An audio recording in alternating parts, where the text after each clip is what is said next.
Meet Eddie, a struggling writer. Eddie lacks motivation to finish his book. He spends his days drinking and watching Bruce Lee movies. He tries to enforce a rule upon himself to not leave the room without writing something, but still ends up with nothing. Ed is also lazy about cleaning his apartment. His girlfriend, Lindy, feeling dragged down by his lifestyle, breaks up with Ed because he refuses to change his ways. However, something unexpected happens, a happenstance that would change his life. Ed bumps into his ex-wife's brother-in-law, Vernon. Vernon inquires about Eddie's life and asks him why he looks like he lives on the streets. Vernon asks Ed to grab a drink with him. As they sit down, Vernon inquires about Eddie's book. Ed, feeling a mix of shame and frustration, tells Vernon the truth. He's been experiencing a severe case of writer's block. He's struggling to come up with words, and his creative well has run dry. Vernon listens intently, nodding his head. "I think I might have something that can help," he says with a hint of a smile. Eddie raises an eyebrow, skeptical. "What is it?" he asks. Vernon pulls out a small clear pill from his jacket. "This is NZT, a cognitive enhancer," he explains. "It's been FDA approved, and it's completely safe." Eddie's hesitation is palpable, and Vernon senses it. "I know what you're thinking, Eddie," he says, "but I am no dealing anymore. I work as a consultant for the pharmaceutical company that produces NZT." Eddie remains uncertain, but Vernon's persistence is unwavering. He leaves Eddie with the pill and his business card. Outside his building, Eddie takes out his keys along with the clear super pill. He looks at the pill and wonders, since my life is already not so great, what could possibly go wrong, before popping the pill into his mouth. On his way to his apartment, Eddie bumps into the landlord's wife. She starts lamenting about rent Eddie is behind on. However, just as the conversation is becoming uncomfortable, the super pill kicks in, allowing Eddie to access 100% of his brain. Eddie spots a law book inside the woman's purse and suddenly remembers the book from his college days. He recalls unintentionally reading it while waiting to get laid. Eddie figures out that the woman is using the law book to write a paper and tells her that it's the wrong book if she wants to stand out. He offers to help her write her paper, and they work together. The evening ends with them intimacy, probably fueled by their shared frustration with the landlord's high rent costs. Thanks to the clear super pill, Eddie's mind is crystal clear. He suddenly knows what he needs to do and how to do it. First, he starts cleaning up his apartment, tackling the mess that he had accumulated. Then, he sits down at his desk and finishes writing his book within just a few hours. However, in the morning, the motivation and clarity provided by the pill are gone. But one thing remains, the book he had written. Eddie takes it to his publisher and tells her that the words just flowed onto the paper. She is astonished as she reads on and calls him later to tell him she loves the book. They schedule its release for the following year. Eddie, now hooked on the incredible powers of NZT, visits his brother-in-law, Vernon, to ask for more pills. Vernon realizes that Ed is hooked and decides to use that to his advantage.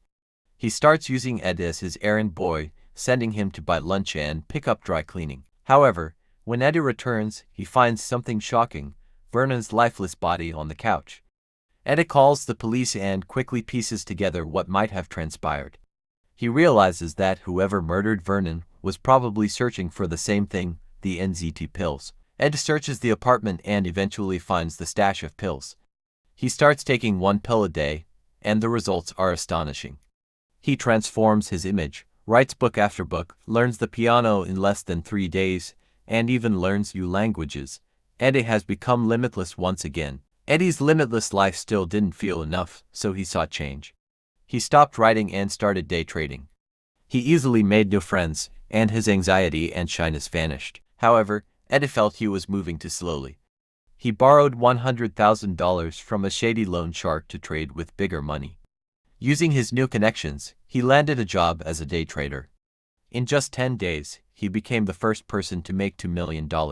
Eddie's success also led to a rekindled romance with his ex-girlfriend, Lindy. News of his accomplishments spread, and he received numerous job offers. Big players in the industry took notice of him. On the subway, Eddie gets attacked by a group of thugs, but he remembers Bruce Lee's moves and uses them to defend himself against the attackers. Eddie meets up with Kara and impresses him with his stock-picking skills.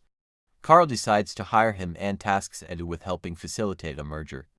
If successful, Eddie will earn $40 million as soon as the deal is signed. Thanks to the power of NZT, Eddie's career is soaring. Ed is now popular with women, and his nervousness around Pretty Woman is gone. However, he had forgotten all about his debt to the shady loan shark. The loan shark comes to collect his money, and Eddie quickly pays up. But the loan shark discovers Eddie's secret, the clear super pill. He starts threatening Eddie, demanding that he hand over some pills every week. Eddie notices he's being followed while with his girlfriend, but he dismisses it. He knows the shady loan shark won't stop demanding more super pills. To protect himself, Eddie hires bodyguards to follow him around. He tells the loan shark to forget about getting anything else from him. However, thanks to the NZT, the loan shark has become smarter. He threatens to tell his Wall Street buddies about Eddie's involvement with the super pills if he doesn't comply with his demands. During a meeting with Carl, Eddie struggles to focus. He's distracted by the news of the murder of a woman he was with the other night. The police take him in for questioning, but Eddie hires the best lawyer in New York. Eddie starts experiencing withdrawal symptoms when he doesn't take the super pill. Desperate for a solution, he uses the law book he found in his brother-in-law's apartment to find the contact list of everyone Vernon had sold NZT to. He finds his ex-wife's contact information and calls her to meet up. In the park, Eddie tries to contact another person on the list to learn more about the side effects of the super pill.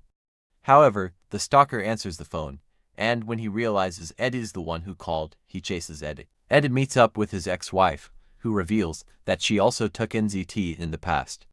The pill gave her superhuman abilities, but she became suspicious because no one can operate at such a high mental capacity without collapsing. She stopped taking the pill and got sick.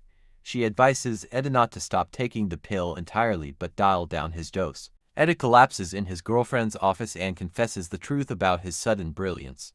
He asks her to fetch the super pill from her apartment. On her way back, she notices a strange man following her and warns Eddie.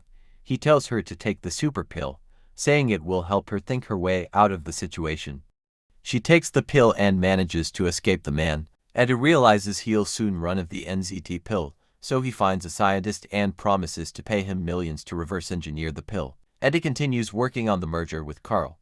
To ensure his girlfriend's safety, he buys an $8 million safe apartment. On the day the contract is to be signed, the wife arrives and informs them that her husband is in the ICU and can't sign without his permission. Eddie notices the woman's driver is the same guy who has been stalking him. This revelation suggests that his boss was also on NZT and has run out. Eddie goes to the police station with his lawyer to stand with the other suspects, so the witness can identify the victim. Eddie is released from the police station, only to discover that his stash of NZT pills is gone. His contract with Carl falls through when the man who's supposed to sign the merger dies. The man's wife publicly announces his passing and denies any knowledge of a merger. The shady loan shark, seeking revenge, shows up at Eddie's apartment with his goons. However, Eddie manages to outsmart them. Undeterred, Eddie decides to venture into politics. He quickly rises through the ranks, becoming a senior politician and eventually running for mayor.